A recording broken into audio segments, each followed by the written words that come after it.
folks. Little MMA news for you. Nothing too spectacular, but certainly some. Geez, I'm smoking myself out here. It's been a long day at work, so this one's brought to you by Jägermeister.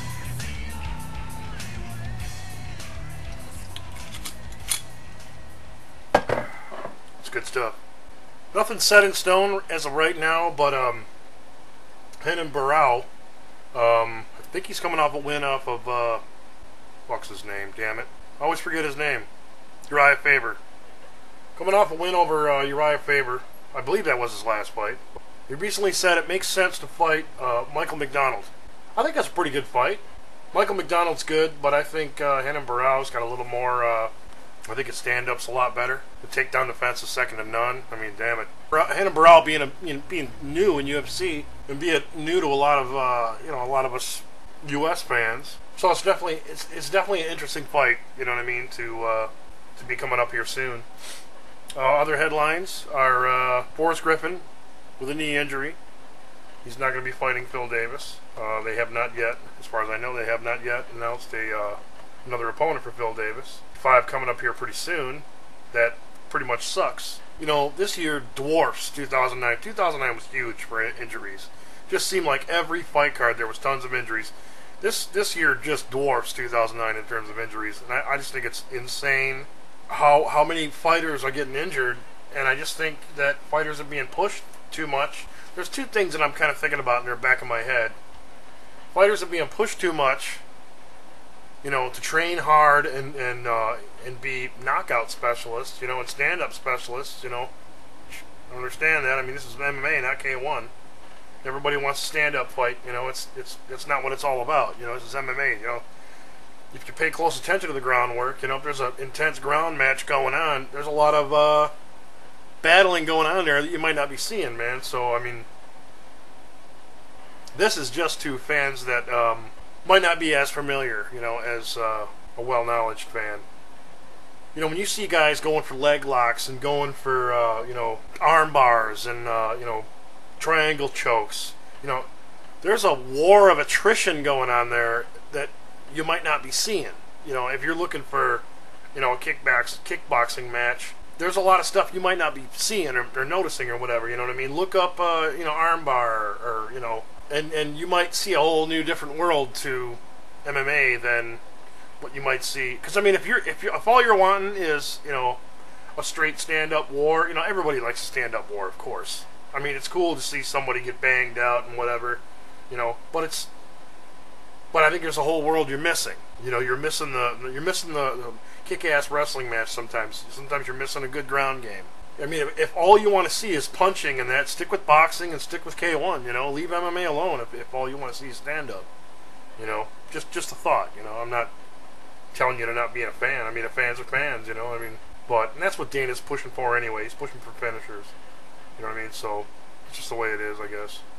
Rich Franklin's prepared to honor his last fight, one last fight on his UFC contract, even though he was pretty much ready to retire after his last match with Kung Lee, which was a sick-ass knockout, man. Sick knockout. It bummed me out because, you know, Rich got hit, got knocked out, hit the ground, but the way he hit the ground, I mean, he landed.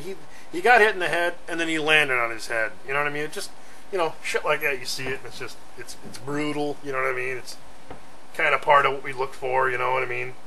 Some of those classic matches were just brutal, where guys could kick people in the heads and shit like that while they're down. I mean, too much of that, man, it gets a little nasty. You know what I mean? I don't like to see it, but I guess maybe if the right person deserves it, you know. But Rich Franklin, you know, I've always been a fan of him. Always a good, humble guy, good fighter, you know, ex-champion. You know what I mean? So another cool highlight that's coming up here soon on Fuel TV number 8. We're going to have Stefan Struve taking on Mark Hunt. That, to me, that's huge, because Stefan Struve's coming off 4 straight wins. He got knocked out by Travis Brown. Travis was a sick knockout win over him. And then, of course, you know, he just recently lost against Antonio Silva. Antonio Silva, which, you know, like I said, man, probably in the last show, too, man. I don't want to keep going over it. Travis Brown blew his knee out, you know what I mean? He blew his knee out pretty bad, too. And you could tell, because he could barely stand on it, could barely move. any maneuvers he needed to do to dodge shots or something like that, or to dodge takedown, you know what I mean, to implement some kind of takedown defense, he could not do it because, I mean, his knee was fucked. And you could just tell, you know what I mean?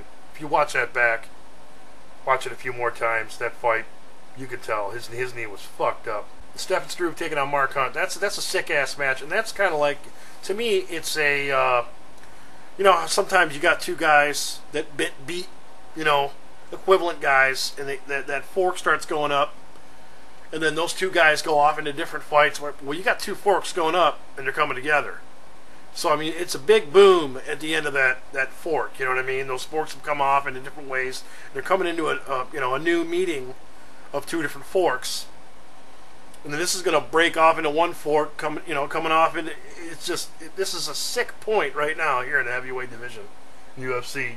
UFC on Fuel TV number 8. Like I said, man, it's going to be sick. This is one of those fights where man, it's so tough. It's so tough to call because Mark Hunt has been known for getting submitted. Before he got in the UFC, his record was 5-6, and he's known for getting submitted. But I mean, his knowledge is far ahead of where he was when he first got in the UFC. You know what I mean? So, which was a couple of years ago. So he's had time to really learn some shit, and I mean, his experience. He's got tons of experience. You know, you look at his record, which is 8-7 right now, and Stephen Struve, I think, is 25-5. There's no difference between their experience. Make no mistake, man. Don't look at Mark Hunt's record and think, holy shit, Struve's going to kill this guy. He's got so much more experience. Make no mistake, man. Mark Hunt was a badass in kickboxing and a badass in pride. And that's when people get in there with Mark Hunt, you know, there's a missile coming for your face. Look at the Czech Congo fight, man. Perfect example, you know. There's a couple other ones, too, man. Mark Hunt's came in with a negative record in terms of wins, and then got another loss. Was 5-7 after damn it, I can't remember that guy's name. He's been cut a while ago. McCorkle, Sean McCorkle, I think it was. Just was able to submit him really quick. Got really lucky, man, because I think Hunt took him down or punched him and he went down, and then Hunt got submitted. You know, which was a great win for McCorkle, but after that, it was just like, holy shit. I'm not sure what happened after that. At least I can't remember anyway. But Stephen Struve versus Mark Hunt, I'm telling you right now, it's one of the biggest fights, in my opinion, one of the biggest fights in terms of like you guys know, my last video or two, I mentioned my top 20. IllegaleElbowRadio.com. You can see my top 20 there. I talked about it in the last, but it's ever changing, obviously, because of fights like this. Stephen Struve taking on Mark Hunt. Stephen Struve right now, I think, is number 8, and Mark Hunt's like number 13. But there's three criteria points that are key to this. It's based on last 5 fights, quality of opponent, and activity. So if you're a guy that fights every year, you're probably not going to rank all that high because that's going to be a downfall for you. So if it's a fighter that kicks ass and is out there fighting top competition and he fights often, he's going to do well on the list. I mean, all those 3 key points are there. You know what I mean? It made sense to me because I want to come up with a list that is fair for everybody that is out there doing the work. You know, because you got, and I don't want to rag on other pages, but you got pages out there that are just there that'll change their whole list because Anderson Silva just recently won, or GSP just recently won, and it's almost like a popularity competition. Fuck that. It's not a popularity contest. It's about who the best fighter is, you know what I mean? And who's fighting top competition. Who's, you know what I mean? Because if you're a gatekeeper, yeah, you're not going to be amongst the top because you're fighting guys that you should beat. You know what I mean? So, but anyhow, man, moving along. Luke Rockhold recently said. Actually, Michael Bisping recently said this little feud that got started between them two guys. For what reason, I don't know, but apparently Luke Rockhold is headed to UFC. You can already see that this is gonna happen because Michael Bisping recently said, "I'm not impressed with Luke Rockhold as Strikeforce's champion. I crown myself as Strikeforce's champion." What a candy-ass thing to say. I mean, don't get me wrong, man. I've just in the past I've hated Bisping and his mouth and everything else.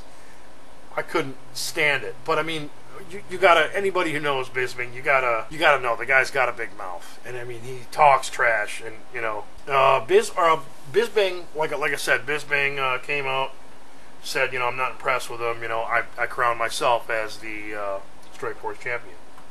Luke Rockhold came back, said at Bisping on Twitter, at Bisping, that's an interesting take. I'll see you in UFC soon, my friend. Has somebody already talked to Luke Rockhold? I mean, you tell me. I'll see you in UFC soon, my friend. Luke Rockhold, only 10-1 in his career. That's the only thing I think that, you know, I think Rockhold's performance has looked awesome, man. Awesome. Stick and move kind of guy. Great stand-up. Excellent kicker. Excellent striker. I mean, striker altogether. Just a great fighter all the way around, you know what I mean? Good groundwork as well, you know, good wrestler. A lot of these pages out here are claiming it's going to happen, you know, Bisping versus Rockhold, which could be a reason why they're calling each other out, or at least battling on Twitter anyway. Is Bisping steering himself away from his title shot? He's been wanting his title shot for a long time. But being he's picking on Luke Rockhold, you know, what is he? Maybe he wants to have a shot at the Strikeforce belt. He's doing what he can to get his you know, get his nose out there, stick his nose in the business there, and do what he can to get whatever shot he can. But hey man, I don't blame the guy. I mean, do I think he's, you know, ready for a title shot with Anderson Silva? Fuck no, hell no. I think Anderson Silva would annihilate him. Luke Rockhold, I think, would do pretty well against him. I think Bisping's a tough guy though, man. He's proved himself to be a tough guy, and he can stand in there with guys.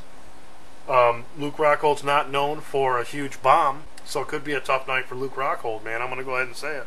That's a tough one to call for sure, man, for sure. But just some headlines for tonight, man. Let's see what else we got here. Ryan Bader gets a match. Vladimir Matyushenko at UFC on Fox 6. That should be pretty cool, man. That should be pretty cool, because you got two heavy-handed guys, man. And I think if Bader plays his cards right and doesn't do what he did with Machida, he should probably be all right. Of course, Vladimir is not the same striker that Machida is. So if Bader takes him down, I think it's going to be a probably easy night for Bader. But if Bader takes him down and just does some vicious ground and pound, it's going to be a really good night for him, you know what I mean? Ivan Menjivar versus Uriah Faber has been expected to be added to UFC 157. March or April, one of the two, close around there. Another thing I thought was kind of funny is Alistair Overeem came out and said, you know, when getting into the UFC, I've never really spoke to Dana White all that much, which Dana's been saying a lot recently for the last year, basically. That guy lied to me right to my face, telling me, you know, he would have no problem that he tests. And here comes Overeem saying, well, I've never really spoken to the guy. Must be saying, I don't know what the hell he's talking about. You know, saying that I would, you know, do this or do that. Why would he come out and say that now? I don't know. That was something that I actually saw on Bleacher Report. You know, Bleacher Report, Overeem shocker, which it wasn't an Overeem shocker. Give me a fucking break here. But anyway, just something to think about. If you guys want to go take a look at it yourself, man, that's where you can find it at. Like I said, man, if you guys like the videos and everything like that. Now, there's a couple of recent people that have commented in the last couple of videos, man. I really appreciate it, guys, big time. I will do a shout-out video here. I was going to do it, actually, I think a video ago or so, but I got to collect some names, get some names together, do some shout-outs, man. Because I really appreciate you guys subbing and all that, you know, and jumping on with me. Because I've been on here since 09, 100-plus videos. I really like doing it. I haven't been doing it, you know, in the last year or so. It's been really, really dry. But I really like talking about MMA and shit like that. And I've had a lot more time to do so. And I'm glad you guys are jumping on board and getting involved, commenting, all that good stuff, man. So I really appreciate it, guys. Thank you. And hope you guys stick around, man. If you guys got some videos, man, let me know. Feel free, man, because I wanna check them out too. So I'm interested in what everybody's got to say about it. So illegalelbowradio.com. Check out the top 20 heavyweight button right up on top there. You'll see it. Can't miss it. illegalelbowradio.com. Let me know what you think. Hit the follow button if you like. If you think the page is cool. One more thing too before I cut you. I'm looking for a couple of writers, you know, just to kind of join up on the page and write with me, kind of a deal. You know, I'm not even sure really how I'm going to set it up, so it's not something that's going to happen like tomorrow or nothing like that. But anyone who wants to do any kind of writing on a page or something like that, maybe as a, you know, I don't know, something for school or whatever. You know what I mean? It matter, but just something to do. We can collaborate on what we write and shit like that. Just something so the page is a little more active, because I don't find myself. I have more extra time, but I'm putting it into videos, so a little less time is being put on the page. Plus, running a page is a pain in the friggin' ass. You know, these videos are actually a lot funnier than doing the page. So I figure if somebody else, maybe a couple other people, can jump on and write some stuff or post some stuff. It's totally easy, man. So there's no special tech bullshit you got to know about it. So it's like I said, it's really easy. Thanks a lot, guys. You guys have a good one, man. Sub, all that good stuff. Any questions or comments or something you think I should do or shouldn't do, inbox me and let me know. Man, we'll see you next time. Thanks a lot.